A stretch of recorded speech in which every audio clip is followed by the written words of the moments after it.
একটা মধ্যবিত্ত পরিবার চলতে গেলে কতটুকু কষ্ট পোহাতে হয়, আজকে একটা খুব কঠিন বাস্তবতার কথা আপনাদের মাঝখানে তুলে ধরতে চাই। পুরো শরীর কাঁপে, দাঁড়াইতে পারি না। ক্যান্সার। আশা করি আপনারা যারা আমার ফলোয়ার আছেন, ভিডিও দেখেন, সবাই বুঝতে পারেন যে আমি কখনো ভিডিওতে লাইক, কমেন্ট এবং শেয়ার করতে বলি না।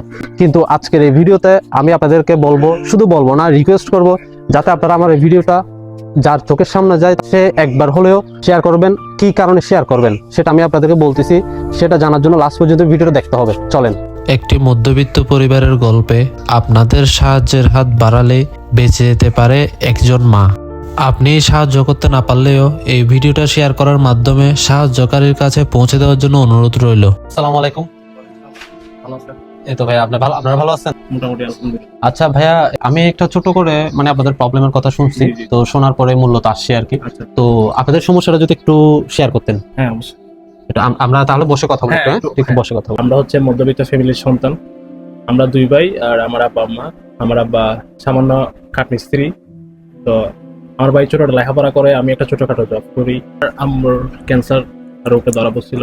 ক্যান্সার বলতে তো বোঝেন অনেক টাকার ব্যাপার স্যাপার। এই রোগটা ধরার পরে আমরা একদম নিরাশ হয়ে গেছি গা, কেমনে কি করব, অনেক টাকার ব্যাপার স্যাপার। এই পর্যন্ত আমাকে 4টা কেমো দেওয়া সম্পূর্ণ হয়েছে, আমাদের সামনে আরো 4টা বাকি আছে। তো অনেক টাকার ব্যাপার স্যাপার। এক একটা কেমো রেঞ্জ প্রায় আপনার 65 মতো খরচ। তো একটা কেমো শেষ হলে আরো কয়েকটা পরীক্ষা দেওয়া হয়, পরীক্ষা শেষ করে আপনার কেমো শুরু হয় আর কি।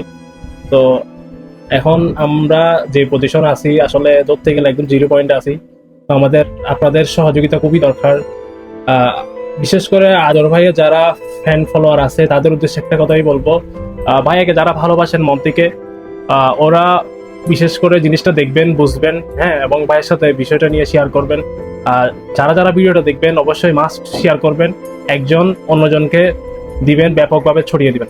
রোগটা ধরা পড়ছে কতদিন ধরে? রোগটা ধরা পড়ছে যে আপনার নভেম্বরের 25 তারিখ। আনুমানিক আপনার ধরেন প্রতি মাসে জি। কিরকম টাকা খরচ হইতে পারে আপনাদের, কিরকম টাকা খরচ হচ্ছে এখন? কিরকম টাকা বলতে কেমো সহ ওষুধ সহ সবকিছু মিলে 80+ হচ্ছে, যেটা আমাদের পক্ষে সম্ভব হচ্ছে না। একটা মধ্যবিত্ত পরিবার, সবাই তো জানি আমরা, আমরা যারা মূলত মধ্যবিত্ত পরিবারে আছি, যারা বিলং করি, সবাই জানি আমরা আমাদের কষ্টের কথা আমরা কাউকে শেয়ার করতে পারি না। যারা এক প্রকার গরিব, তারা এক দিক দিয়ে বেঁচে গেছে, তারা সবাই থেকে সহযোগিতা পায়, কিন্তু আমরা যারা মধ্যবিত্ত তাদেরকে আসলে কেউ সহযোগিতা করতেও চায় না। সহযোগিতা চাওয়ার জন্য আমরা মুখে বলতেও পারি না, আমাদের কষ্টগুলো আমরা নিজেরাই চেপে রাখি। ঠিক এমন একটা সমস্যার মধ্যে দিয়ে যাচ্ছে এই ভাইয়ারা। তো আপনারা যে দুই ভাই, আপনার আরেক ভাই কি ছোট? জি, ছোট। উনি কি করে? উনি লেখাপড়া করে, ইন্টার সেকেন্ড ইয়ার। আর আপনি এখন কি অবস্থায় আছেন, কি করতেছেন? আমি একটা ছোটখাটো জব করতেছি, ইন্টার শেষ করে তারপর একটা জবের ঢুকছি আর কি। আচ্ছা আচ্ছা আচ্ছা। তাহলে বোঝা যাচ্ছে যে দর্শক, আপনারাও নর্মালি বুঝতে পারতেছেন একটা মধ্যবিত্ত পরিবার চলতে গেলে কত টাকা দরকার প্রতি মাসে, এবং হচ্ছে তার মধ্যে যদি এরকম একটা জটিল রোগ ধরা পড়ে তাহলে পরিবারটা অবশ্যই সব দিক দিয়ে এলোমেলো, অগোছালো হয়ে যাবে। সো আমি কখনো এই টাইপের ভিডিও বানাই নাই, বাট এটাই আমার ফার্স্ট।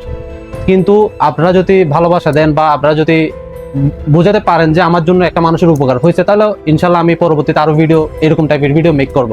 বাট আপনাদের সহযোগিতা অবশ্যই দরকার। আন্টির সাথে কি একটু কথা বলতে পারবো, বা আন্টির কি অবস্থা এখন, শরীরের কি অবস্থা, কেমন লাগতেছে একটু যদি বলতেন আন্টি। আসসালামু আলাইকুম। আমি আছি মোটামুটি, কেমো দেওয়ার পর খারাপ লাগে বেশি। আগে যেটা একটা স্বাভাবিক ব্যাপার আছে, না। জিনিসটা এখন ওরকম না, এখন নাই, কারণ কেমোটা পাওয়ার বেশি, তো এটা শরীরে ঢোকার পর আমার প্রচুর মাথা ব্যথা, শরীরে পুরো শরীর কাঁপে, দাঁড়াইতে পারি না, শুয়ে থাকতে হয় বেশি, বসতেও পারি না, পুরো শরীর কাঁপে, তখন খারাপ লাগে বেশি। কথা বলতে গেলে অনেক রকম সমস্যা, এই ধরনের রোগীদের সমস্যা শেষ নাই। তো দর্শক, আপনারা তো বুঝতেই পারতেছেন, আপনাদের সহযোগিতা হয়তো বা একজন সন্তান বা একজন মা, তাদের পরিবারটা আবার হয়তো গোছালো হইতে পারে। আজ ওনাদের সাহায্য দরকার, হয়তো বা পরবর্তী কোনো সময় আপনাদের সহযোগিতা দরকার হতে পারে। তা আমরা যেহেতু মানুষ, একজন একজনকে অবশ্যই সহযোগিতা করব, একজনের বিপদ একজনের দাঁড়াবো, এটাই আমাদের চাওয়া। বিদ্যুৎ বিল, ঘর ভাড়া, পড়াশোনার খরচ, খাওয়া দাওয়া, যাবতীয় যে খরচটা এখন আসে দাঁড়ায় মাস শেষে, সেটা বহন করা ধরতে গেলে একটা মধ্যবিত্ত পরিবারের এখন স্বপ্ন হয়ে দাঁড়াইছে। চেষ্টা আছে, ভালোবাসা আছে, নেই শুধু পর্যাপ্ত পরিমাণ টাকা। বাংলাদেশের চিকিৎসা আজ অনেকের কাছে স্বপ্নের মতো।